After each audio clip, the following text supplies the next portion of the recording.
مومن تکلیف آنے پر، بیماری آنے پر مایوس نہیں ہوتا، مایوسی نہیں، کیونکہ اس کا رب رحیم ہے، ارحم الراحمین ہے۔ کتب علی نفسہ الرحمہ، اللہ نے اپنے آپ پر رحمت کرنا لازم کر لیا ہے۔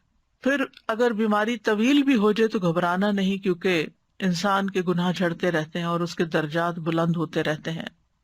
رسول اللہ صلی اللہ علیہ وسلم نے فرمایا، اللہ تعالیٰ فرماتے ہیں جب میں اپنے مومن بندے کو آزماتا ہوں اور وہ تیمارداری کرنے والوں کے سامنے میرا شکوہ نہیں کرتا تو میں اس کو اپنی قید سے آزاد کر دیتا ہوں، یعنی جلد شفا دے دیتا ہوں۔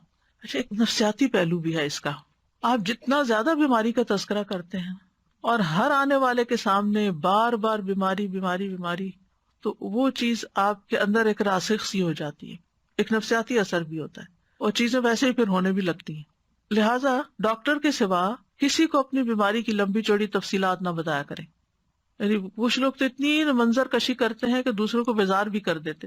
دوسرے کیا کریں گے اتنی باتیں سن کے؟ آپ اچھی باتیں کریں، دل خوش کریں۔ ہاں، اگر ڈاکٹر پوچھتا ہے تو آپ اس کو ضرور ڈیٹیل سے بتائیں کہ اس کو آپ کی بیماری سمجھ آئے اور وہ آپ کو صحیح دوا تجویز کر سکے، لیکن ہر ایک کے سامنے پٹاری کھول کے نہیں بیٹھ جائیں کہ ایسے بھی ہوتا ہے اور ایسے بھی ہوتا ہے۔ اچھا، پھر اس کا نتیجہ کیا ہوتا ہے؟ ہر کوئی دل پسند مشورے دیتا ہے اور پھر طرح طرح کی آپ کو مفت دوائیں بتاتا ہے کہ یہ بھی کر لو، وہ بھی کر لو، فلاں چیز کر لو، فلاں چیز کر لو۔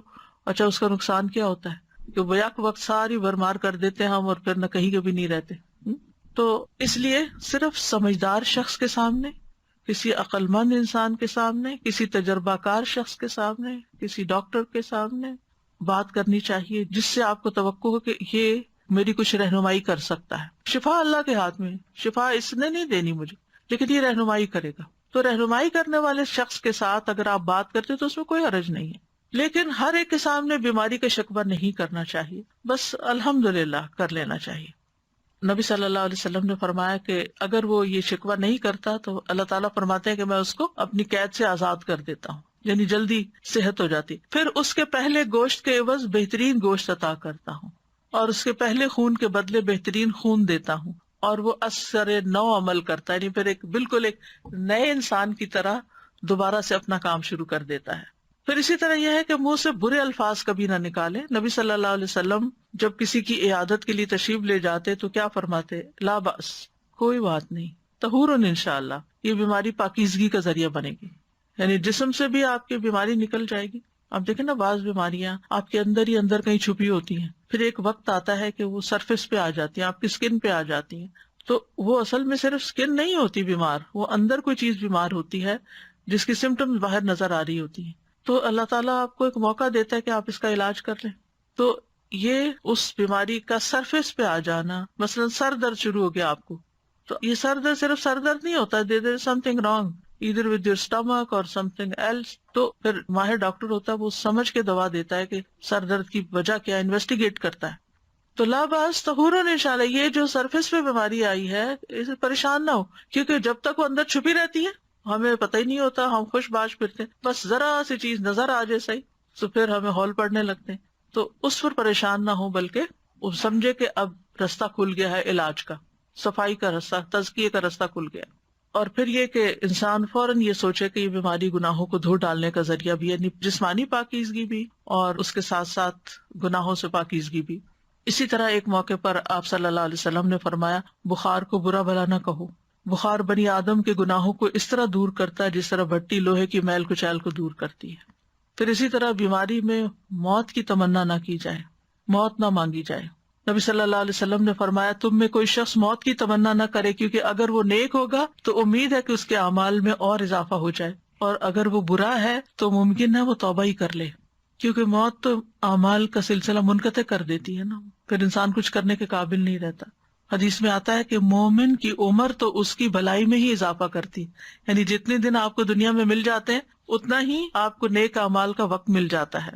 اور پھر سب سے بڑی بات یہ کہ پازیٹیو تھنکنگ، اللہ کے بارے میں اچھا گمان، اپنے ساتھ جو کچھ ہو رہا ہے اس سے اچھی بات سوچنا۔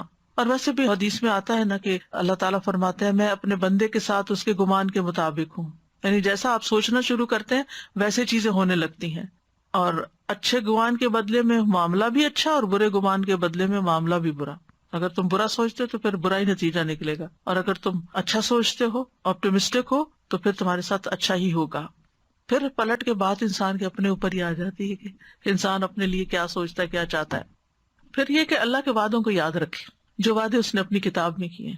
شعراوی جو ایک ایجپشن مفسر ہیں، ان کے لیکچرز موجود ہیں، بس یہ کہ کلوکیل عربک میں دیتے ہیں تو سمجھنے بڑے مشکل ہوتے ہیں، لیکن ان کے تفسیر کا ایک انوکھا ہی انداز ہے، بہت گہرائی میں بات کرتے ہیں اور بہت عمدہ خزانے ڈھونڈ ڈھونڈ کے لاتے ہیں. وہ کہتے ہیں کہ میں ان 4 لوگوں پہ حیران ہوں جو 4 چیزوں سے غافل ہیں. میں اس بندے پہ حیران ہوتا ہوں جو کسی غم میں مبتلا ہے، وہ کس طرح اللہ کے اس فرمان سے غافل ہو جاتا ہے، لا الہ الا انت سبحانک انی کنت من الظالمین، جبکہ اللہ تعالیٰ اس کے بعد فرماتا ہے فاستجبنا لہ ونجیناہ من الغم وکذالک ننجی المؤمنین، کہ ہم اسی طرح مومنوں کو نجات دیتے ہیں غم سے، ہم نے اس کا غم دور کر دیا، یعنی یونس علیہ السلام کا. جب اللہ نے یہ وعدہ کیا ہے کہ غم کا علاج ہے اس آیت کے اندر، تسبیح کے اندر، تو وہ تسبیح کیوں نہیں کرتا؟ وہ کہتے ہیں میں اس بندے پہ حیران ہوتا ہوں جسے کسی تکلیف سے آزمایا گیا، یعنی کوئی بیماری آئی اس پر، کہ وہ کس طرح اللہ کے اس فرمان سے غافل ہو جاتا ہے، انی مسنی الضر وانت ارحم الراحمین، مجھے تکلیف پہنچی ہے اور تو سب رحم کرنے والوں سے زیادہ رحم کرنے والا ہے. جبکہ اللہ تعالیٰ اس کے بعد فرماتا ہے فاستجبنا لہ، ہم نے اس کی دعا قبول کر لی، فکشفنا ما بہ من ضر، اور جو کچھ تکلیف اسے تھی وہ ہم نے اس سے دور کر دی. تو اللہ سبحانہ وتعالیٰ اگر ایوب علیہ السلام کی سنتا ہے تو ہماری بھی سنے گا. ان کی دعا قبول کر لی اور اللہ نے ان کو بیماری سے صحت عطا کی، تو یہ اللہ کا وعدہ ہے. پھر کہتے ہیں میں اس بندے پہ حیران ہوتا ہوں جو خوف سے آزمایا گیا، وہ کس طرح اللہ کے اس فرمان سے غافل ہو جاتا ہے، حسبنا اللہ ونعم الوکیل. کیونکہ اس کے بعد اللہ تعالیٰ فرماتے ہیں فانقلبوا بنعمت من اللہ وفضل لم یمسسہم سوء، وہ تو اللہ کی نعمت اور فضل کے ساتھ لوٹے، انہیں کوئی تکلیف نہ پہنچی. تو یہ غم دور کرنے والی اور فکر اور پریشانی دور کرنے والی آیت ہے، حسبنا اللہ ونعم الوکیل.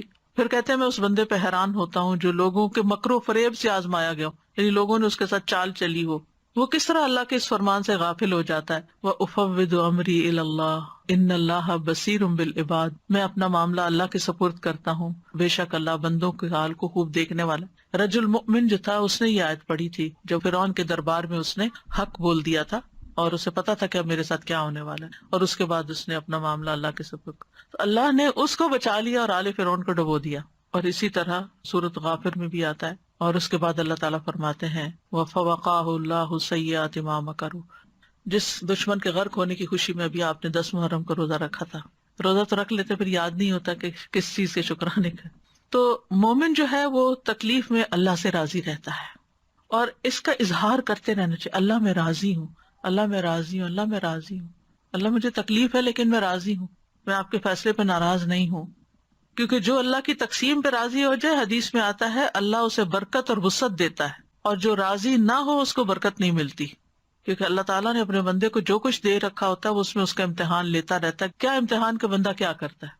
مجھے یاد ہے بچپن میں ہم اسکول میں تھے نا چھوٹے چھوٹے، تو بعض اوقات بچے کوئی اپنے ساتھ سویٹس لے آتے، کچھ لے آتے، تو پھر وہ ایک دوسرے سے کہتے کہ مجھے بھی دو، ایک دوسرے سے کہتے کہ مجھے بھی چکھاؤ. تو بچے عموماً اسٹنجی ہوتے، کہتے ہیں کیوں نہیں دینا، تو کہتے اوہو ہم نے تو صرف تمہارا دل دیکھا تھا کہ تم کیا کرتے ہو. آپ کو بھی یاد ہوگا شاید اس طرح کہ تمہارا دل دیکھتے، تو وہ اس کو بہت برا بلا کہتے تھے جو بچہ شیئر نہیں کرتا تھا یا اکیلے ہی بیٹھ کے لنچ کر لیتا تھا. تو بہرحال تو اللہ تعالیٰ بھی ہمارا دل دیکھ رہے ہیں کہ میں اس کو ایک چیز دیتا ہوں اور پھر اس سے مانگتا ہوں کہ دے دو میرے راستے میں، تو پھر دیکھے کرتا ہے کیا. تو بہرحال مصیبت پر بھی جو اللہ تعالیٰ کا شکر ادا کرتا ہے وہ خاص شاکرین میں سے ہوتا ہے.